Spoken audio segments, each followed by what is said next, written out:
So hello students, what's up. I hope you are doing well. So आज के इस video में हम डिस्कस करने वाले हैं क्लास 6th साइंस के चैप्टर नंबर 7 जिसका नाम है गेटिंग टू नो प्लांट्स।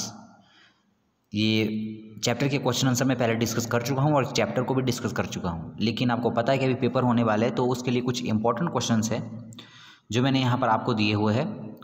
सो इनको आपने ध्यान से करना है क्योंकि ज़्यादातर क्वेश्चन जो है यहीं से आपको आएंगे।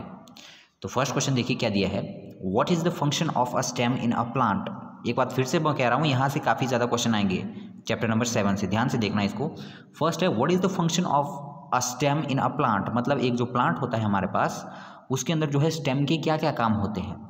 स्टेम मतलब जो तना होता है उसके क्या क्या काम होते हैं, ठीक है। एक एक करके इनको यहाँ पर देखते हैं। फर्स्ट देखो क्या है, a stem perform following function, मतलब एक स्टेम जो है ये काम करता है। कौन कौन से अभी देखेंगे हम। The stem and its branches hold leaves to get maximum sunlight. अब जो स्टेम होता है, स्टेम और ब्रांचेस क्या करते हैं, वो लीव्स को होल्ड करते हैं, ठीक है। लीव्स को होल्ड करते हैं, ठीक है। जब जितनी ज़्यादा लीव्स होंगी उतनी ही ज़्यादा जो है उस प्लांट को जो है सनलाइट प्राप्त होती है।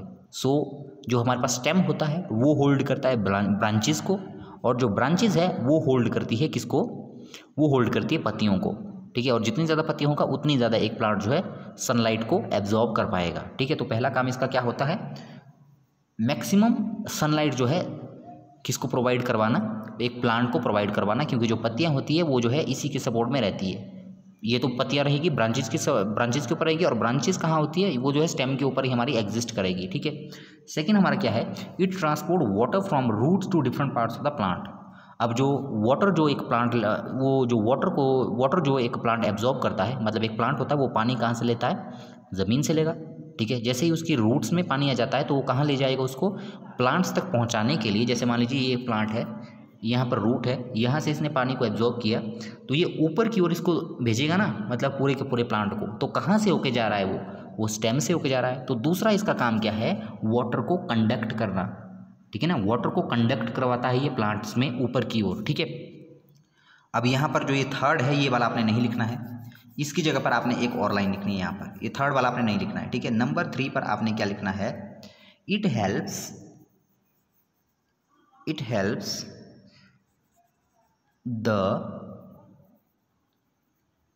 The plant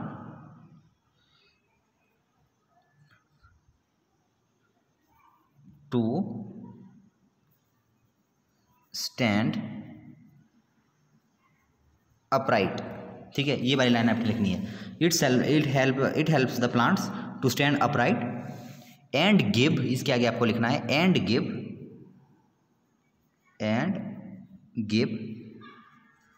main support. या तो आप ऐसा करो, यहाँ से इसको अलग पॉइंट ही इसका बना दो, मतलब पहले वाला वहाँ पर फुल स्टॉप लगाना है ना अपना, इसको नंबर 4 कर दो। इट गिव्स कर दो यहाँ पर, it gives main support to the plant, it gives main support to the plant, ठीक है। या तो आप ऐसा करो, थर्ड वाले को स्किप कर दो, जो पहले 2 पॉइंट है वो लिखने हैं। थर्ड वाला जो मैंने इससे पहले लिखवाया ना इसको छोड़ दो, इसको लिखना सीधे, it gives main support to the plant, मतलब ये प्लांट को क्या करता है, सपोर्ट देता है। अगर आप मान लो तना ही नहीं होगा तो एक प्लांट कैसे जो है खड़ा रह पाएगा, ठीक है। जो रूट्स होती है और प्लांट्स होती है वही तो जो है क्या करती है, एक प्लांट को खड़ा होने में जो है मदद करती है, ठीक है ना। तो अगर स्टेम ही नहीं होगा तो कैसे एग्जिस्ट करेगा एक प्लांट, ठीक है। तो जो थर्ड पॉइंट है वो आप छोड़ दो, इसको कर दो, ठीक है। It gives main support to the plant, ये सिंपल है, ठीक है। नेक्स्ट हम देखते हैं, नेक्स्ट क्वेश्चन क्या है, right the name of the parts of flower. जो फ्लावर होता है उसके अलग अलग पार्ट कौन कौन से हैं, तो यहाँ पर हम देखेंगे इसको। यहाँ पर मेरा पर्पस है इस वीडियो में सिर्फ और सिर्फ आपको इंपॉर्टेंट क्वेश्चन बनाना। जो क्वेश्चन डिस्कस करने की बात है वो मैं पहले जो वीडियो मैंने बनाई हुई है जिसके अंदर क्वेश्चन आंसर मैंने आपको एक एक करके करवाए थे, तो मैंने बहुत अच्छी तरह से वहाँ पर करवाए हुए हैं, ठीक है। यहाँ पर मेरा मेन मोटिव है आपको इंपॉर्टेंट क्वेश्चन के बारे में बताना, ठीक है। तो यहाँ पर मैं उतनी इन्फॉर्मेशन नहीं दे पाऊँगा इसमें। यहाँ पर देख लो, write the name of the parts of flower, मतलब फ्लावर जो होता है उसके मेन पार्ट कौन कौन से होते हैं। वैसे तो बहुत सारे पार्ट्स होते हैं फ्लावर में, लेकिन मेन पार्ट्स कौन कौन से हैं। पहला हमारे पास है सेपल, दूसरा हमारे पास है पेटल, चौथा हमारे पास है स्टेमन, और थर्ड हमारे पास है स्टेमन, और फोर्थ हमारे पास है पिस्टल, ठीक है। फोर्थ हमारे पास क्या है, फोर्थ हमारे पास है पिस्टल। नेक्स्ट क्या है हमारे पास, व्हाट इज ट्रांसपायरेशन। ट्रांसपायरेशन हम किसको कहते हैं, व्हाट इज ट्रांसपायरेशन। तो यहाँ पर देख लो इसमें, the process by which water comes out from the leaves in the form of vapor is called transpiration। ठीक है, अब यहाँ पर देख लो इसमें ट्रांसपायरेशन क्या है, थोड़ा थोड़ा मैं बता दूँ आपको। अब जैसे कोई भी प्लांट होता है, प्लांट वाटर कहाँ से लेता है? वाटर तो वो ज़मीन से लेगा ना, वाटर को ज़मीन से एब्जॉर्ब करता है। जब ज़मीन से एब्जॉर्ब करेगा तो क्या होता है, वो प्लांट के हर एक हिस्से में पहुँचता है। ठीक है, अब जैसे ही प्लांट के हर एक हिस्से में पहुँच गया तो प्लांट्स क्या करेंगे, अब हर एक चीज़ को जो है एक लिमिटेड अमाउंट में ही हर चीज़ की ज़रूरत होती है। जैसे लीव्स है, उसके अंदर वाटर बहुत ज़्यादा आ गया, नीचे ज़मीन से इसने काफ़ी ज़्यादा वाटर खींच लिया और वो कहाँ आ गया, इन पत्तियों में आ गया है। ठीक है, तो जब एक्सेस हो जाता है वाटर का तो क्या हो जाता है, जो एक्सेस वाटर होता है, मतलब जो प्लांट को नहीं चाहिए, वो जो है लीव्स से बाहर आ जाता है। जैसे लीव्स होती है ना इस तरह से, ये आप क्लास 7th में पढ़ेंगे। ठीक है, जो लीव्स होता है, लीव्स के लोअर सरफेस में, मतलब नीचे वाली सतह में क्या होता है, छोटे छोटे छेद होते हैं इसी तरह से। इनको हम कहते हैं पोर, इनको हम कहते हैं स्टोमेटा, इनको क्या कहते हैं हम, स्टोमेटा। ठीक है, तो वहाँ से क्या हो जाता है, वो वाटर जो है भाप वेपर की फॉर्म में जो है बाहर निकल जाता है। मतलब जड़ों से आएगा पानी, वो जाएगा पूरे के पूरे प्लांट को, और जितना पानी इस प्लांट को चाहिए होगा उसको तो ये यूज़ कर लेगा ये प्लांट, और जो बच गया पानी जो एक्सेस में आया हुआ है वो क्या होगा, इन पत्तियों के थ्रू जो है बाहर चला जाता है वेपर की फॉर्म में। ठीक है, इसी को हम कहते हैं ट्रांसपायरेशन, है ना।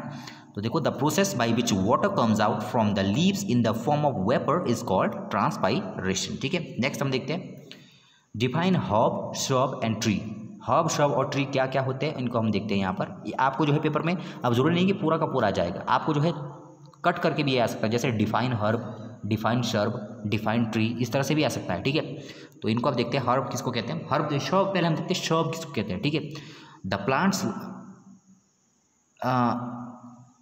विच, इसको काट देना है, the plants which have a hard but not a very thick stem are called shrubs. ठीक है, मतलब वो वाले प्लांट्स हमारे पास जिनके जो स्टेम होते हैं वो काफ़ी हार्ड होते हैं लेकिन मोटे नहीं होते उतने ज़्यादा। ठीक है, उनको हम क्या कहते हैं, श्रब। ठीक है, मतलब ऐसे प्लांट जो जिनका स्टेम हार्ड तो होता है लेकिन ज़्यादा मोटा नहीं होता। ठीक है, उनको हम क्या कहते हैं, श्रब्स कहते हैं। ठीक है, जैसे लेमन, रोज़, आपने इनके ट्री देखे होंगे, जैसे रोज़ आपने देखा होगा, जो गुलाब की बेल आपने देखी होगी। ठीक है, तो कैसी होती है वो, हालांकि अगर आप उसको जड़ पकड़ोगे जब उसको स्टेम से आप, तो आपको क्या लगेगा, काफ़ी हार्ड है ये।